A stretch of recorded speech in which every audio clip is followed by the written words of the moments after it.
Don't forget who's paying, my daughter-in-law whispered just loud enough for me to hear as I stepped into my granddaughter's wedding reception, and in that moment, standing beneath a chandelier that probably cost more than my first house, I realized I wasn't a guest, I was a line item on a bill.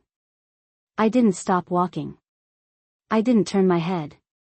I simply adjusted the small silver clasp on my purse and kept moving forward as if the words hadn't reached me, as if they hadn't settled somewhere deep in my chest with a quiet, familiar weight. The ballroom at the Grand Willow Hotel was everything Emily had dreamed of, soft ivory linens draped across round tables, centerpieces overflowing with white roses and eucalyptus, and a string quartet playing near the far wall, their music floating gently above the hum of polite conversation. It was beautiful in the way expensive things often are, carefully curated, deliberately impressive, and just a little too perfect to feel real. I had helped pay for all of it. That wasn't a secret. Rebecca had made sure of that. I paused near the entrance, letting a server pass with a tray of champagne flutes, and allowed myself a small, controlled smile as I took one. The glass was cold against my fingers, the bubbles rising steadily to the surface. "Mrs. Whitmore, everything looks wonderful, doesn't it?" someone said beside me, and I turned to see a woman I vaguely recognized from the bridal shower, one of Rebecca's friends, I believed. "It's lovely," I replied, my voice even, measured, exactly as it had been trained to be over the years. "Emily deserves a beautiful day." She nodded, her eyes flicking briefly over my shoulder toward the center of the room where Rebecca stood, radiant in a tailored cream dress, greeting guests with effortless charm. From a distance, she looked every bit the gracious mother of the bride, her smile warm, her posture relaxed, her hand resting lightly on Daniel's arm as if they were the picture of unity. But I had learned, slowly and carefully, that Rebecca's warmth was often a performance, something she adjusted depending on who was watching. I took a sip of champagne and let my gaze drift across the room. Every detail had been planned with precision. Every chair, every flower, every folded napkin had a purpose. And so, it seemed, did I. I spotted Emily. Near the dance floor, her white gown catching the soft glow of the lights as she laughed with her new husband. She looked happy, truly happy, and that, more than anything, steadied me. Whatever else this day had become, it still belonged to her. I would not take that away. I moved further into the room, weaving between tables, acknowledging polite greetings with small nods and practiced smiles. A few people thanked me, quietly, almost awkwardly, for everything I'd done. The words were kind, but there was something beneath them, something unspoken, as if they, too, understood the role I had been assigned. The one who pays. The one who makes things possible. The one who stands just slightly outside the circle once the check has cleared. I set my glass down on a passing tray and reached up to smooth a strand of silver hair back into place. I had chosen my dress carefully that morning, a soft navy blue, simple but elegant, the kind of dress my late husband, Thomas, had always said made me look like myself. I wondered, briefly, what he would have thought of all this. He had been a practical man, not one for extravagance, but he had always believed in showing up for family, in giving what you could when it mattered. He also had a way of noticing things others tried to hide. I suspected he would have noticed the tone in Rebecca's voice long before I did. "Mom, there you are," Daniel's voice came from behind me, and I turned as he approached, his tuxedo slightly askew, his smile just a little too quick. "Have you seen the seating arrangements? Rebecca spent weeks on them." "I'm sure she did," I said, my eyes meeting his for a moment longer than necessary. He looked away first. "Everything looks very thorough." He laughed lightly, as if I had made a joke, and nodded. "Yeah, she's been amazing through all of this. Really kept everything together." I studied his face, searching for something familiar, something that reminded me of the boy who used to sit at our kitchen table, swinging his legs and asking if we could have pancakes for dinner. That boy had always looked directly at me when he spoke. This man seemed to find the floor far more interesting. "I'm glad she's happy," I said quietly.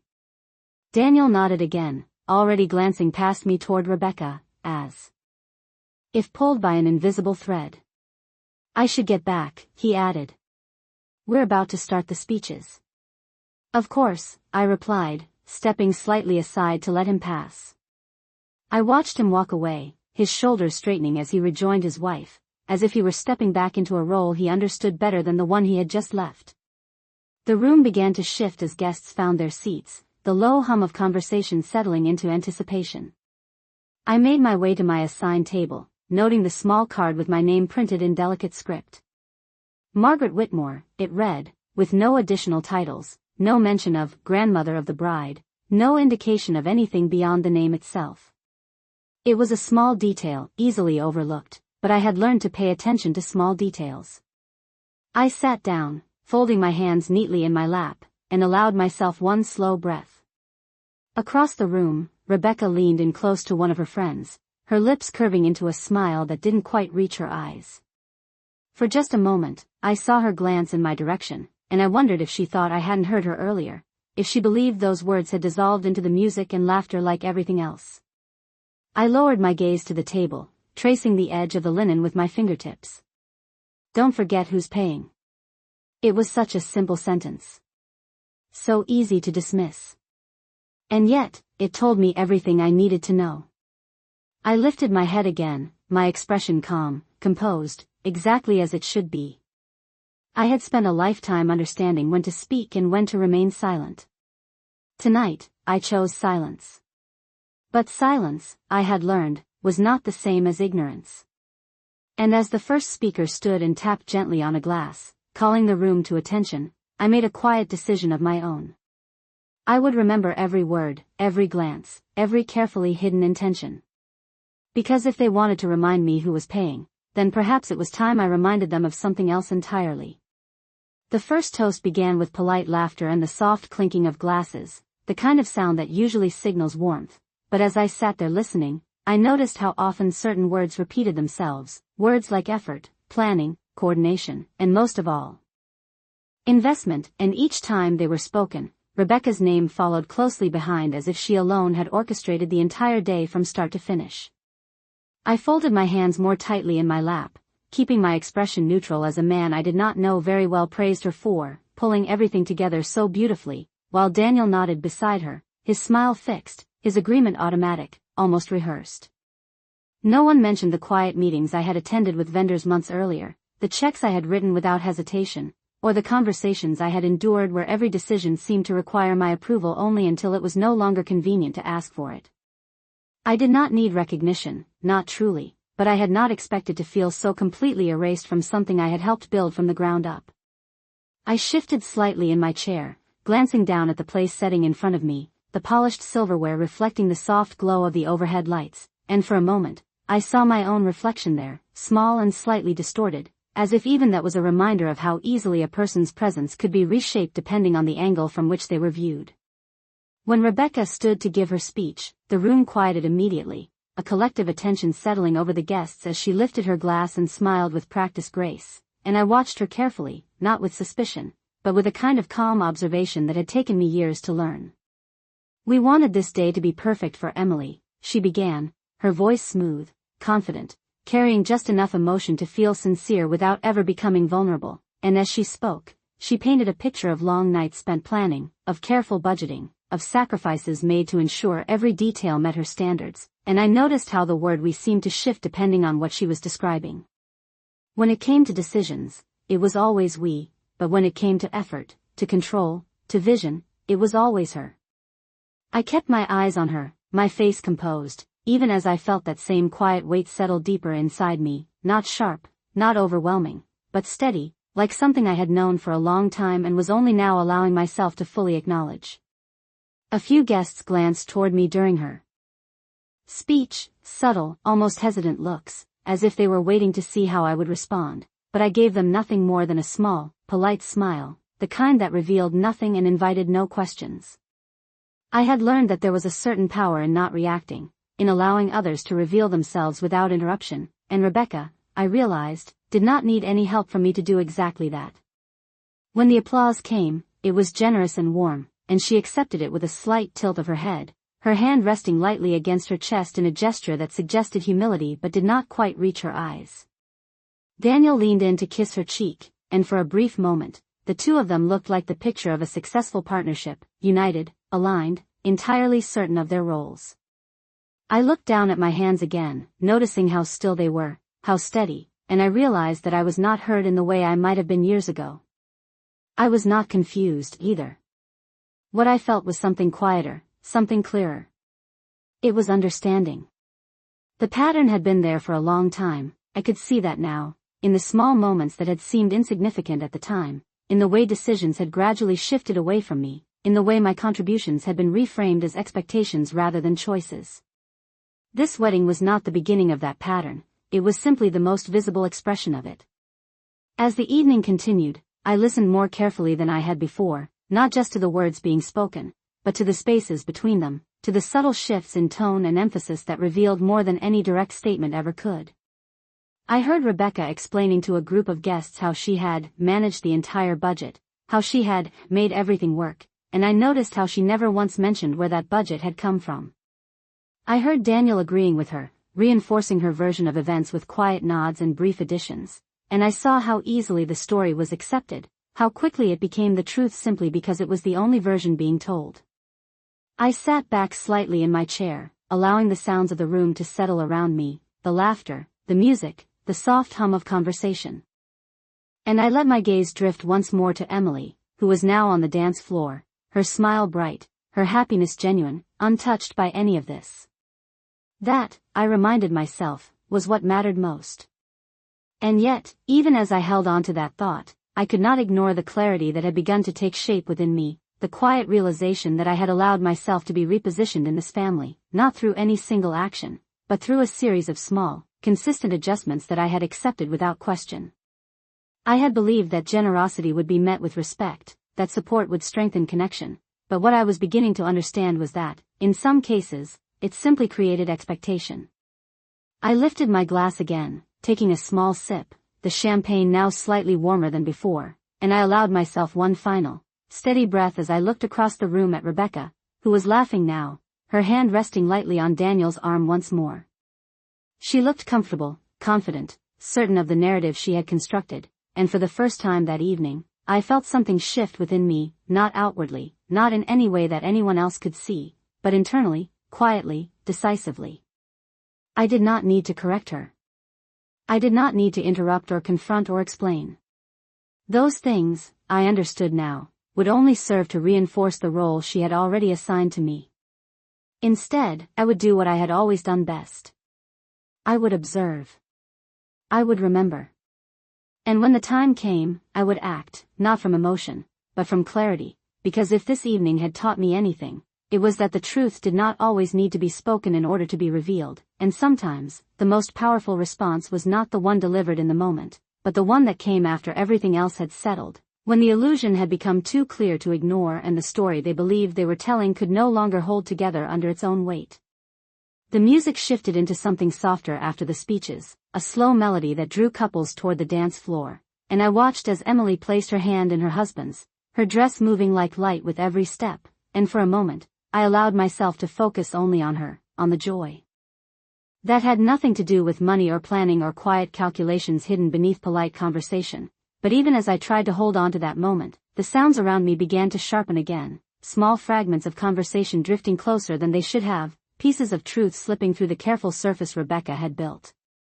She covered most of it, right? Someone murmured just behind me, their voice low but not low enough, and another voice responded quickly, almost amused. Well, technically, yes, but Rebecca handled everything, you know how that works, followed by a soft laugh that did not quite sit right in the room. I did not turn. I did not need to. I had already begun to understand how these conversations moved, how they circled around the truth without ever fully acknowledging it, reshaping it into something more convenient, something easier to accept. I reached for my glass again, though I had not intended to drink, and held it lightly between my fingers as if it gave me a reason to remain still, to remain present without becoming part of what was unfolding around me.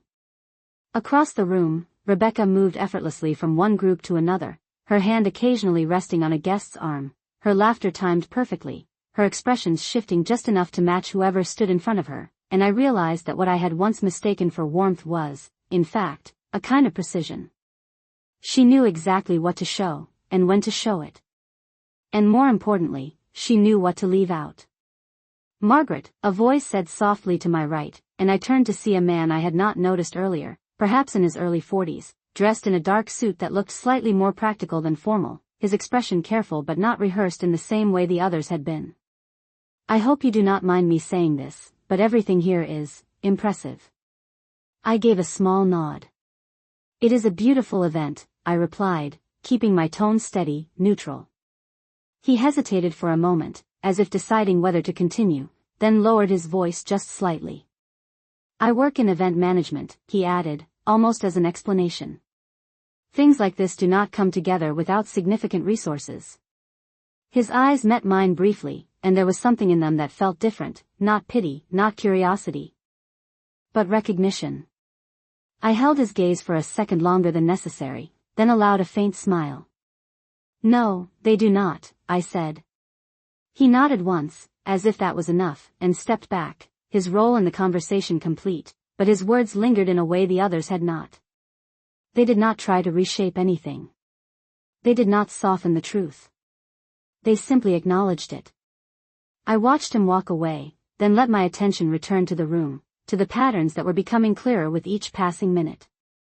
Rebecca was speaking again, this time to a group near the bar, her voice light, confident, and I caught a familiar phrase as I moved slightly closer without appearing to do so. "We really had to be strategic with the budget," she was saying, her tone almost playful, as if discussing something trivial rather than something that had defined the entire event. "You would be surprised how much things cost once you start adding it all up." One of the guests laughed. "Well, you made it look easy." Rebecca tilted her head slightly, accepting the compliment. "It was not easy," she said, her voice lowering just enough to suggest effort without inviting questions. "But we made it work." "We." I had heard that word enough times tonight to understand exactly how it was being used. I stepped back again, returning to my seat, and placed my glass down carefully on the table, aligning it with the edge of the place setting in front of me. Small actions. Controlled actions. The kind that gave structure to a moment that might otherwise feel unsteady. I let my hands rest in my lap once more and allowed myself to think, not emotionally, not reactively, but clearly. This was not about one comment, or even one evening. It was about a pattern that had been building for years, a gradual shift that I had not resisted because I had not recognized it for what it was. I had believed I was supporting my family. I had believed that my role was understood, respected, valued in ways that did not need to be spoken aloud. But what I was beginning to see was that silence, in this case, had not preserved respect. It had allowed it to be redefined. A burst of laughter rose from the dance floor as Emily spun beneath the lights, and I looked up again, letting that sound anchor me for a moment, reminding me of what was real and what was not. Her happiness was real. That, I would protect. But everything else, I realized, required a different kind of attention. A different kind of response. Daniel approached again, his movements slightly more relaxed now, as if the formalities of the evening had begun to settle into something easier. "Are you enjoying yourself?" he asked, his tone light, but his eyes searching my face for something he could not quite name. I met his gaze calmly. "It is a lovely evening," I said, choosing each word carefully, not because I needed to hide anything, but because I no longer felt the need to explain myself in ways that would only be misunderstood. He nodded, seeming relieved by the simplicity of my answer. "Good," he said. "That is what we wanted." I studied him for a brief moment, the way he stood, the way he spoke, the subtle distance that had settled between us without either of us fully acknowledging it, and I realized that whatever had changed here had not happened all at once. It had happened in small decisions, small silences, small moments where one version of reality had quietly replaced another. "I am glad Emily is happy," I added. That, at least, was something we could both agree on. Daniel smiled, more genuinely this time, and nodded again before being pulled away by another guest, leaving me once more at the edge of the room, present but not central, included but not essential. I let my gaze drift across the ballroom one more time, taking in the details, the people, the carefully constructed atmosphere that now felt less like a celebration and more like a presentation, something designed to be seen, admired, and accepted without question. And for the first time that evening, I allowed myself to consider a possibility I had not fully faced before, not because it was difficult, but because it required a kind of clarity I had not yet been ready to embrace. They did not see me as the foundation of this family anymore. They saw me as a resource. And resources, I knew, were only valued for as long as they were available. I sat there quietly, my posture unchanged, my expression calm, and I let that understanding settle fully into place, not as a source of pain, but as something far more useful. Because once you understand how someone sees you, you also understand how to change what they expect. And as the music continued and the evening moved forward, I made another quiet decision, one that did not need to be spoken aloud, one that did not require anyone else's agreement or approval. I would not correct them. I would not argue. I would not explain. I would simply stop being predictable, and I would wait to see what happened when the role they had assigned to me was no longer the one I chose to play. The night moved forward with a kind of polished rhythm, each moment flowing neatly into the next, the music rising and falling at exactly the right intervals, the servers appearing just as glasses needed refilling, everything operating with a precision that suggested nothing had been left to chance, and yet as I sat there watching it all unfold, I could not ignore how much of it felt rehearsed, not just the event itself, but the way people spoke, the way they smiled, the way certain truths were carefully adjusted to fit a more convenient version of reality. I leaned back slightly in my chair, allowing my attention to drift, not aimlessly, but deliberately, moving from one conversation to another, listening without appearing to listen, observing without drawing attention to myself, and in doing so, I began to notice patterns that might have once escaped me. "Rebecca really pulled this off," a woman at the next table said, her voice carrying just enough for me to hear without seeming intentional, and another voice quickly followed, "She always does. She is so good with details." There was a pause, then a softer addition, almost an afterthought, and of course, it helps to have support. The word support lingered for a moment, vague and undefined, and I wondered if the speaker even realized how much weight that single word carried, how it managed to acknowledge something without ever fully naming it. I lowered my gaze briefly, tracing the edge of the tablecloth with my fingertips, the fabric smooth and cool beneath my touch, and I thought about how many times I had heard similar phrases over the past year, words that suggested appreciation without ever committing to it, words that allowed gratitude to exist without requiring recognition. It was not that I had expected anything in return for what I had given, but there was a difference between giving freely and being quietly rewritten out of the story altogether. Across the room, Rebecca stood near the cake table now, speaking with the event coordinator, her posture relaxed but attentive, her hand gesturing lightly as she reviewed something on a tablet, and I recognized that expression immediately, that careful balance between control and charm, the same expression she had worn months ago when we first began discussing the wedding. "We should keep everything elegant but efficient," she had said back then, her tone thoughtful, reasonable, and I had agreed, trusting that we shared the same vision, trusting that the decisions we made would reflect a mutual understanding. I remembered the afternoon we had sat together at my kitchen table, papers spread out between us, vendor estimates neatly organized, and how she had leaned forward, pointing to a column of numbers with a slight smile. "This is where we need to be careful," she had said, tapping the page lightly, "these costs can add up quickly." I had nodded, not because I was unaware of that fact, but because I appreciated the way she presented it, practical, measured, responsible. "We will manage it," I had replied, and she had smiled in return, a smile that, at the time, I had believed was shared understanding. Looking back now, I realized that moment had not been what I thought it was. It had not been a conversation between two people working together. It had been the beginning of a narrative she would later shape on her own. I shifted my gaze again, returning to the present, watching as she laughed at something the coordinator said, her head tilting slightly, her expression warm and engaged, and I could see how easily others would believe that everything they were witnessing was the result of her effort alone. It was a convincing performance, and I had to admit, she played her role well. A server approached my table with a tray of plated desserts, setting a small slice of cake in front of me with a polite smile, and I thanked him quietly, though my attention remained elsewhere. I did not reach for the fork right away.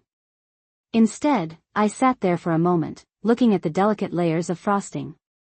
The careful decoration, the kind of detail that required both time and intention, and I thought about how often effort was visible while contribution remained hidden, how the final presentation always told a simpler story than the one that had actually taken place.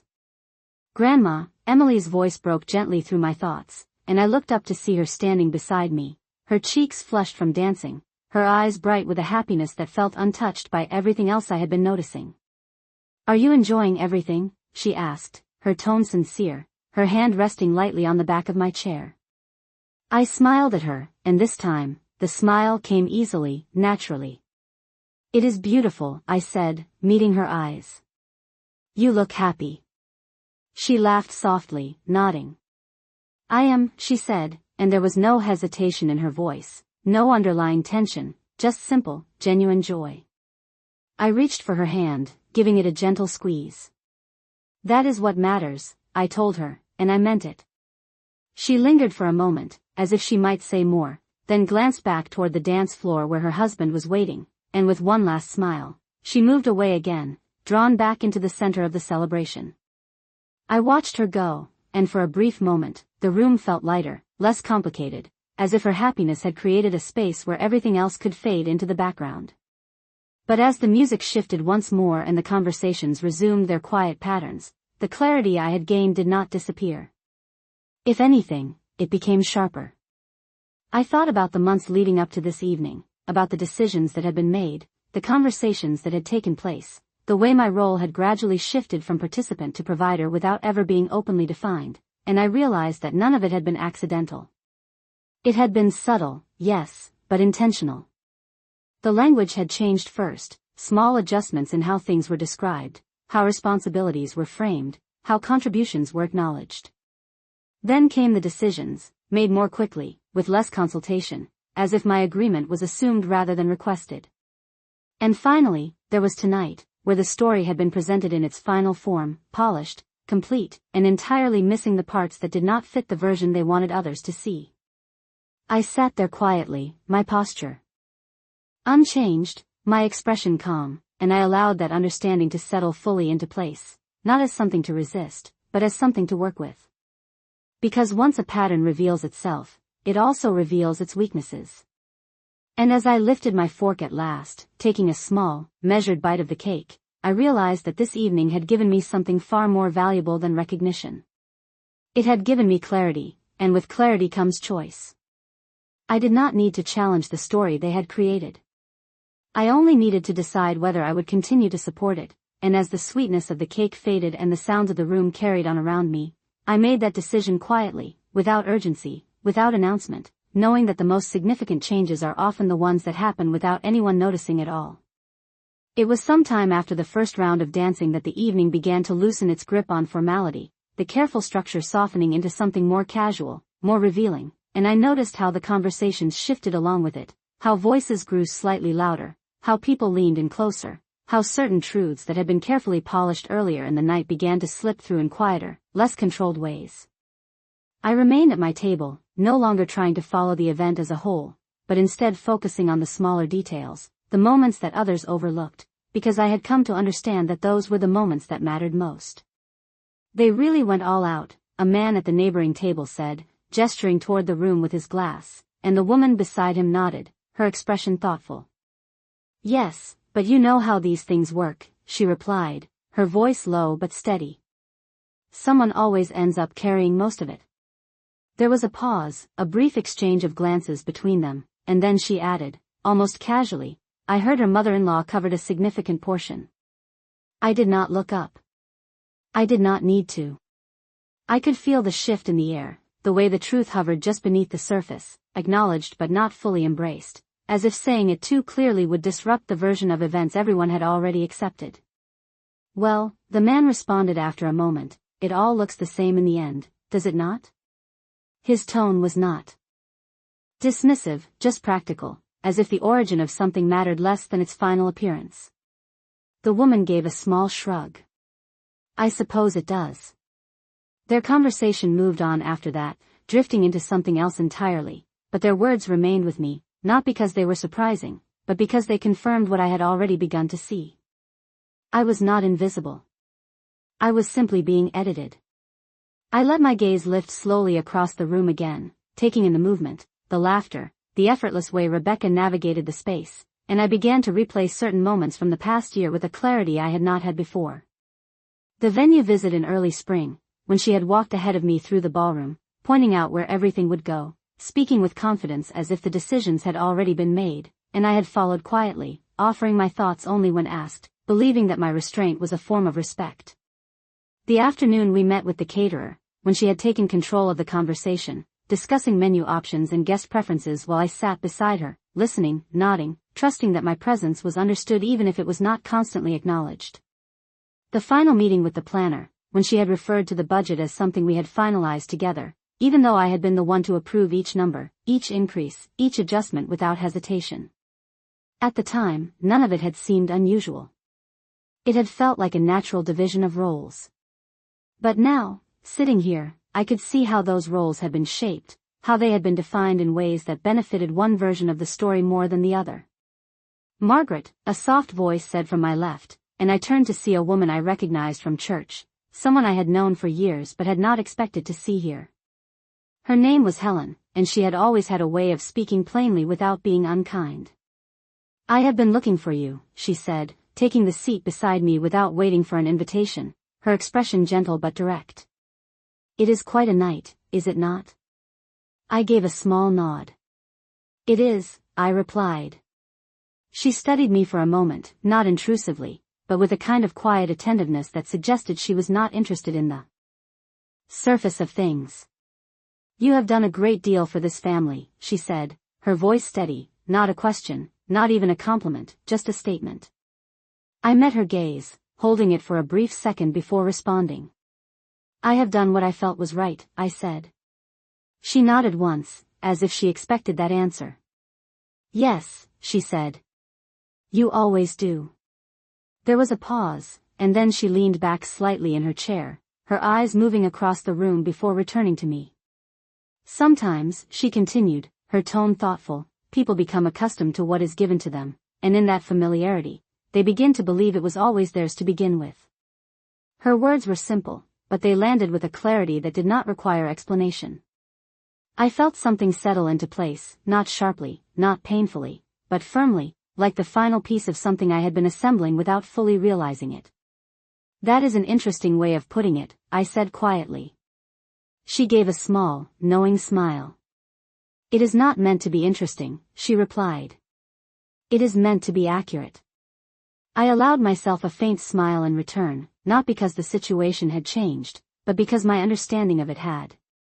We sat in silence for a moment after that, watching as the evening continued around us, the music rising again, the dance floor filling once more, and I noticed how different everything looked now that I was no longer trying to see it the way I had before. "What will you do?" Helen asked after a while, her voice calm, not pressing, simply curious. I considered the question carefully, not because I did not have an answer, but because I wanted to choose the right words. "I will continue to observe," I said at last.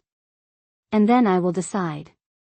She nodded again, as if that was exactly what she had expected me to say. "That sounds like you," she replied, and then, just as quietly as she had arrived, she stood, giving my shoulder a light, reassuring touch before moving back into the crowd. I watched her go, then turned my attention back to the room, to Rebecca, to Daniel, to the version of this evening that had been carefully constructed and presented as complete. And for the first time, I no longer felt the need to fit myself into that version. I did not need to correct it. I did not need to challenge it.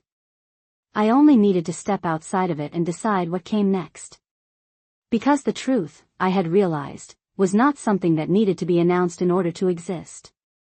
It was already there, in the details, in the patterns, in the quiet spaces between what was said and what was not.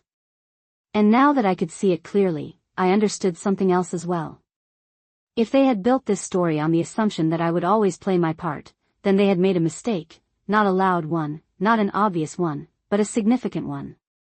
They had forgotten that the person who supports something also has the ability to withdraw that support, and when that happens, the entire structure has a way of revealing exactly how stable it really is.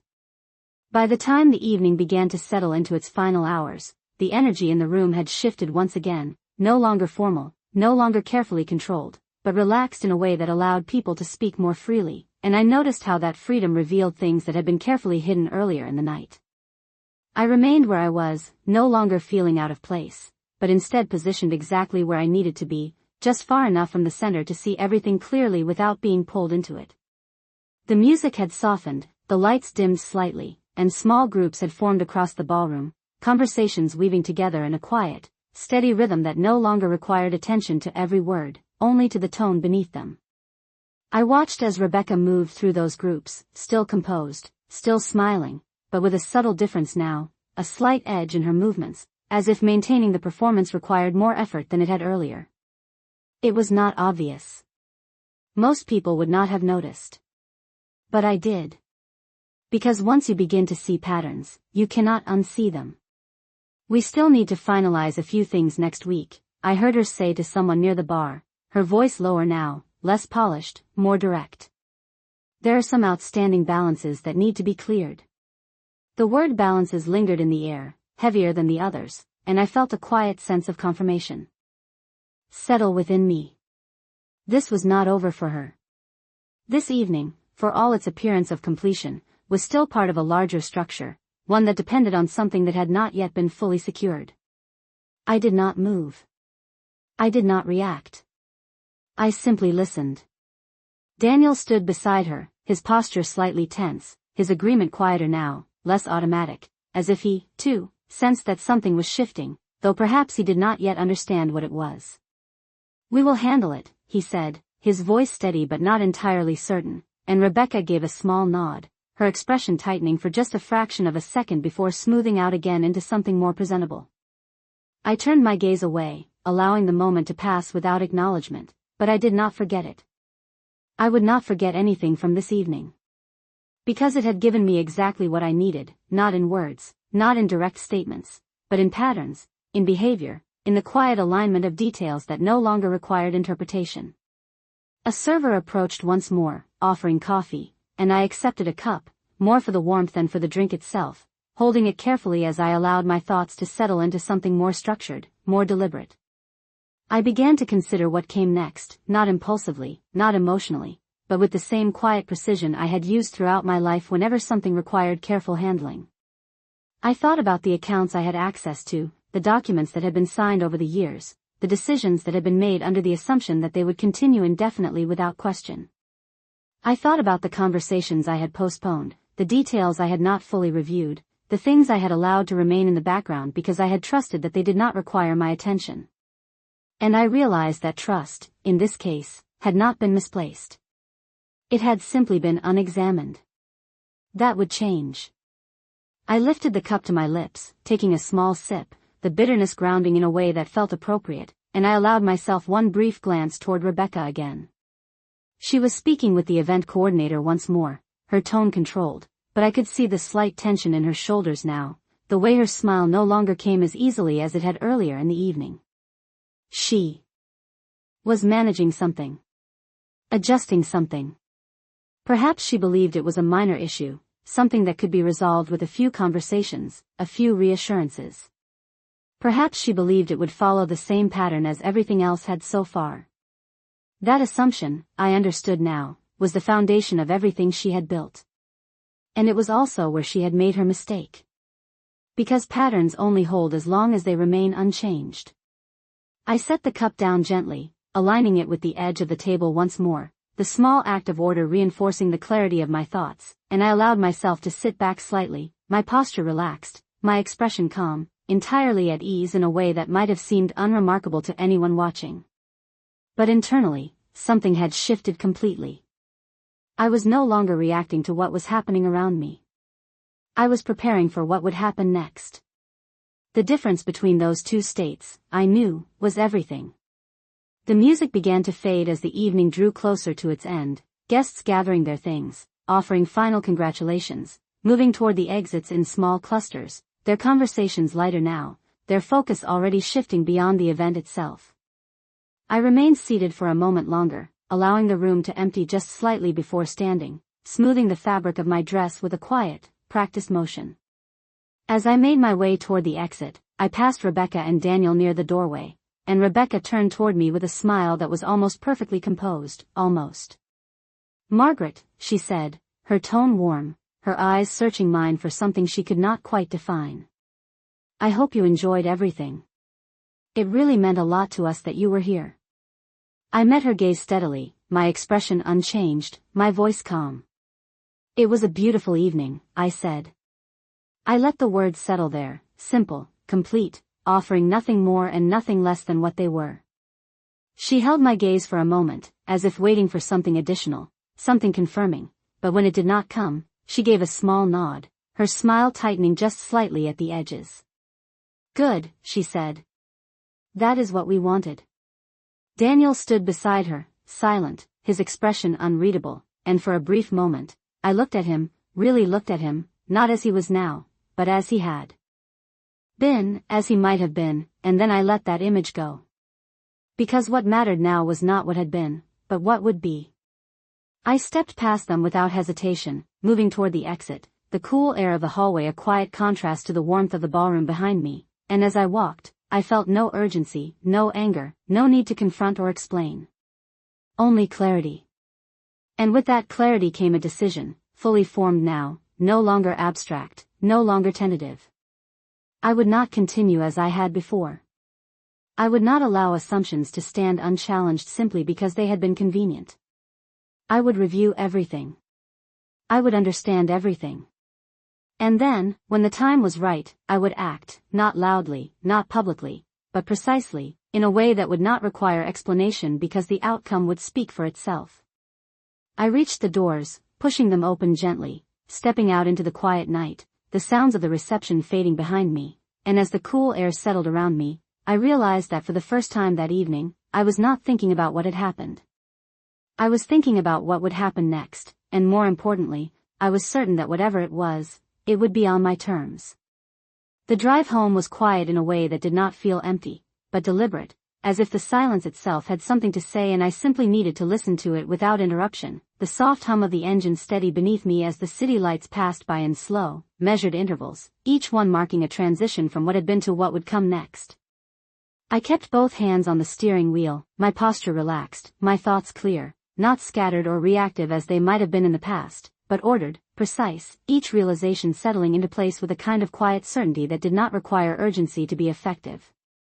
When I pulled into my driveway, the house greeted me with the same stillness it always had, the porch light casting a warm, familiar glow across the front steps, and for a moment, I paused before getting out of the car, allowing myself to sit in that space between two versions of my life, the one I had been living and the one I was now beginning to define differently. Inside, everything was exactly as I had left it, the air calm, the rooms undisturbed, and I moved through the space without turning on more lights than necessary, setting my purse down carefully on the entry table, removing my shoes with quiet, practiced movements, the small rituals of returning home grounding in a way that felt intentional rather than automatic. I did not rush. There was no need to. Instead, I walked into the kitchen and poured myself a glass of water, the simple act of filling it at the sink bringing with it a sense of clarity that matched the thoughts forming in my mind. I leaned lightly against the counter, taking a slow sip, and allowed the events of the evening to replay, not emotionally, not with any desire to relive them, but analytically, as if I were reviewing something that needed to be understood rather than felt. Rebecca's voice, steady and controlled, speaking about budgets and effort. Daniel's quiet agreement, his presence aligned with hers in a way that left little room for anything else. The conversations I had overheard, the words that had been chosen carefully, the ones that had been left unsaid.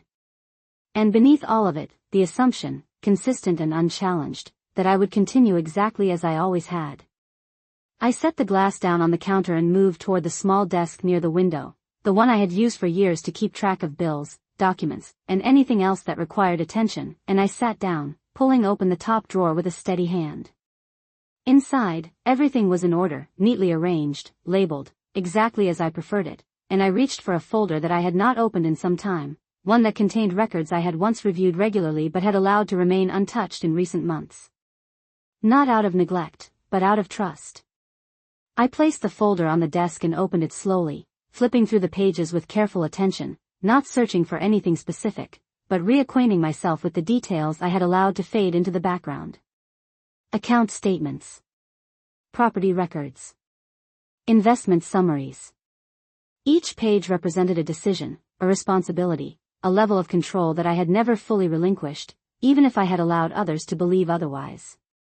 I paused on one particular document, my eyes scanning the figures, the names, the structure of ownership and access, and I felt a quiet sense of confirmation settle within me.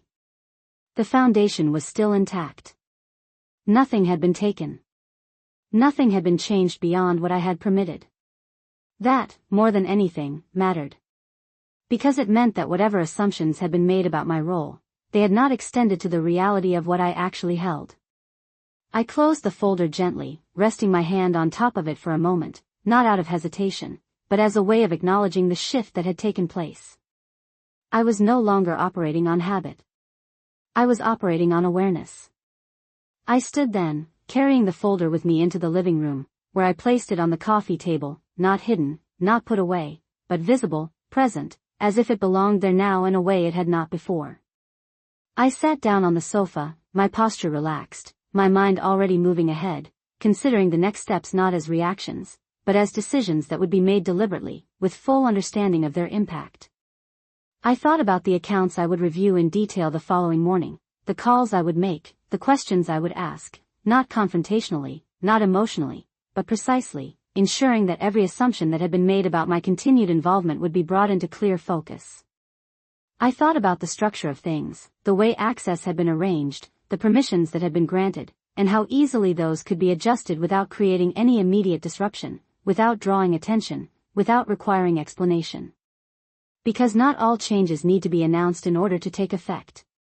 Some of the most significant ones happen quietly, in the background, altering the course of things without anyone realizing it until the results become impossible to ignore. I leaned back slightly, my gaze moving across the room, taking in the familiar details, the photographs on the wall, the furniture I had chosen years ago, the small elements that reflected a life built carefully over time, and I felt no regret, no sense of loss, only a calm understanding that what I had created was still mine to define. The difference now was that I would define it with greater intention. A soft sound from outside drew my attention briefly, a car passing by, its headlights sweeping across the window before disappearing into the night, and I watched the light fade, feeling the quiet settle in again around me. There was something steady about it, something reassuring in its consistency, and I realized that this was where my strength had always come from, not from reacting to what others did, but from knowing exactly when and how to act in response. I reached for the folder once more, opening it again, this time with purpose, selecting a single document and placing it aside, then another, organizing them into a small, deliberate stack that would form the basis of what I would address first. It was not overwhelming. It did not need to be. Because I was not trying to change everything at once. I was simply beginning. And beginnings, I had learned, do not need to be loud to be effective. They only need to be clear. When I finally stood to turn off the lights and make my way upstairs, the house remained as it always had, quiet, steady, unchanged in its structure, but something within it had shifted nonetheless, something subtle but significant, like the first movement in a process that would unfold over time, revealing its full impact only when it was complete. And as I paused at the top of the stairs, looking down into the dimly lit living room, I understood one final thing with complete certainty. They believed they knew who was paying. What they did not yet understand was who was deciding. And that difference, I knew, would matter more than anything else. The next morning arrived without urgency, the kind of quiet, steady beginning that allows decisions made the night before to settle into action without resistance, and I woke not with hesitation, but with clarity, the same clarity that had followed me home and remained intact through the night as if it had always been there, waiting for me to acknowledge it fully. The house was still, the early light filtering softly through the curtains, and I moved through my usual routine without deviation, making coffee, opening the windows just slightly to let in the cool air, setting everything in motion exactly as I always had, because I understood that the most effective changes do not require disruption. They require precision. I carried my coffee to the living room where the folder remained on the table exactly where I had left it, visible, present, and I sat down, opening it again with the same steady focus, this time not reviewing, but acting. I began with the accounts, the ones I had full authority over, the ones that had been used consistently over the past year to support what Rebecca had referred to as our shared decisions, and I noted each detail carefully, not because I needed to confirm ownership, but because I needed to define control. There is a difference between the two, and it is a difference that is often overlooked until it matters. I reached for my phone and made the first call, not to Daniel, not to Rebecca, but to someone who understood the structure of things without requiring explanation. "Good morning, Margaret," the voice on the other end said, familiar, professional, calm. It was Thomas Reynolds, my financial advisor, someone I had worked with for years, someone who knew how I operated, someone who did not ask unnecessary questions. "Good morning, Thomas," I replied, my tone even, composed. "I would like to review the current access permissions on all accounts associated with the Collins family expenditures." There was a brief pause, not of confusion, but of adjustment, as he shifted into the context of what I was asking. "Of course," he said. "Has something changed?" I allowed a small pause before answering, not because I needed time, but because I wanted the answer to be exact. "I am simply reassessing," I said. He did not press further. He never did. "Understood," he replied. "I can have everything prepared for you within the hour." "That will be fine," I said, and ended the call. I set the phone down gently, returning my attention to the documents in front of me, and continued, methodically, identifying each point of access, each account that had been used not out of obligation, but out of assumption. That was the word that mattered most now. Assumption. Because everything that had happened, every pattern I had observed, had been built on the belief that nothing would change. That I would not change. By mid-morning, I had spoken with Thomas again, this time reviewing each account in detail, confirming what I already knew but now needed to formalize. "You currently have full primary control," he explained, his tone steady, factual. "Secondary access has been granted in a limited capacity, primarily for visibility. Not for direct authorization." I nodded, though he could not see me. "I would like to adjust that," I said. "Remove all secondary visibility access for now. Leave authorization unchanged, but restrict visibility." There was a brief pause, not hesitation, but acknowledgement. "That can be done immediately," he replied. "Would you like to notify the secondary parties?" "No," I said calmly. "Not yet." "Understood," he said. "I will process the changes and confirm once complete." "Thank you," I replied, ending the call once more. I leaned back slightly, not in relief, not in satisfaction, but in recognition of what had just occurred. Nothing dramatic. Nothing visible. And yet, everything had shifted. I stood then, moving to the kitchen to refill my coffee, the routine continuing as it always had, and I allowed myself a brief moment to look out the window, the neighborhood unchanged, the world moving forward without any awareness of the adjustments I had just made. That was how it should be. Because the effectiveness of a decision is not measured by how loudly it is announced, but by how precisely it is executed. My phone rang shortly after, the screen lighting up with a name I expected but had not yet seen that morning. Rebecca. I let it ring once, twice, 3 times before answering, not out of avoidance, but out of control. "Good morning," I said, my voice steady, neutral. "Margaret," she replied, her tone warm but slightly tighter than usual, as if something in her environment had shifted in a way she could not yet identify. "I just wanted to check in about a few final payments from the wedding. There are some outstanding items that need to be cleared today." I leaned lightly against the counter, holding the phone with a relaxed grip. "I see," I said. There was a brief pause on her end, as if she expected more. "Yes," she continued, her voice maintaining its composure, though I could hear the slight edge beneath it now. "The planner sent over the final invoices this morning, and we need to finalize everything as soon as possible." I let a moment pass before responding, not to create tension, but to establish pace. "I will review them," I said. Another pause. Longer this time. "Of course," she replied, though the word felt less certain than before. "I can forward them to you again if needed." "That will not be necessary," I said.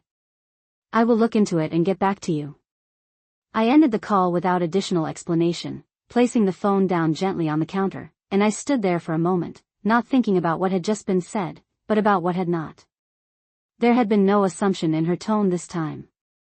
No certainty. Only expectation.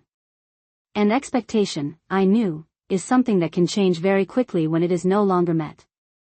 I returned to the living room, sitting once more with the folder in front of me, and I began to review the invoices she had mentioned, each one detailed, precise, reflecting the same level of care that had gone into every other aspect of the event.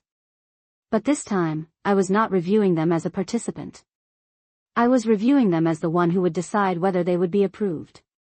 That distinction changed everything. I read through each line carefully, noting not only the totals, but the timing, the structure, the way everything had been arranged under the assumption that it would proceed exactly as it always had. I closed the folder slowly, placing it back on the table, and I allowed myself a small, controlled breath. There was no urgency. No pressure. Only a sequence of decisions that would unfold in the order I chose. And as I sat there, the quiet of the house surrounding me once again, I understood that the shift had already begun, not at the wedding, not in the conversations, but here, in this moment, where control was no longer implied, but defined, and where every next step would be taken not out of habit, but out of intention. By the afternoon, the house had settled into a rhythm that felt unchanged on the surface, the same quiet, the same light moving across the floor in slow, predictable patterns, but beneath that stillness, everything had already shifted in ways that could not be undone, and I sat at the table with the final invoices laid out in front of me, not as obligations, but as choices that would now be made with intention rather than assumption.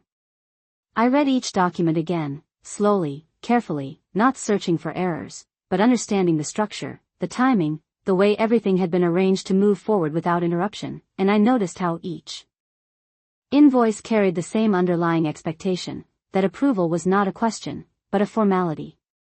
That expectation, I realized, was the only thing that had truly changed. My phone rang again, and this time, I did not need to look at the screen to know who it was. I let it ring once before answering. Margaret, Rebecca's voice came through, more controlled than before, but with a tension that was no longer hidden. I wanted to follow up on the invoices. The planner is asking for confirmation today. I rested my hand lightly on the papers in front of me, feeling the weight of them not as pressure, but as clarity. I have reviewed them, I said. There was a brief pause, then a quick response. Good, she said. Then we can go ahead and finalize everything. I allowed a moment to pass, just long enough for the assumption in her voice to settle fully into the space between us. I will not be finalizing them today, I said, my tone even, steady, leaving no room for misinterpretation. The silence that followed was immediate, not long, but distinct, as if the conversation itself had shifted onto unfamiliar ground. I am sorry, she said after a moment, her voice carefully measured, I do not understand. These are the final balances. They need to be cleared. I nodded slightly, though she could not see me. I understand what they are, I replied. What I am saying is that I will not be approving them today. Another pause, longer this time, the kind that reveals more than words ever could. Is there a problem with the invoices? She asked, her tone adjusting again, searching for a reason that fit within the structure she expected. No, I said. There is no problem with the invoices. Then I am not sure why there would be a delay, she continued, her voice still controlled, but with a sharper edge now, one that had not been present before. I leaned back slightly in my chair, my posture relaxed, my thoughts clear.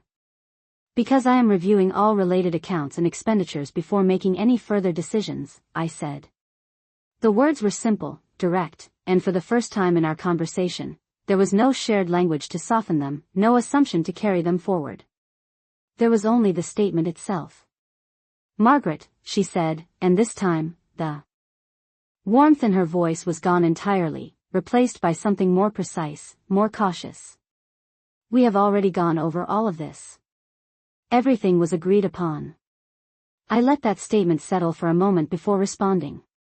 Everything was expected, I said calmly. That is not the same as being agreed upon without review. The silence that followed was not confusion. It was recognition. Not of what I was doing, but of what had changed. Daniel and I have been managing this process together, she said after a moment, her voice steady again, but no longer confident in the same way. We have made all the necessary arrangements. Yes, I replied. I have seen the arrangements. I did not elaborate. I did not need to.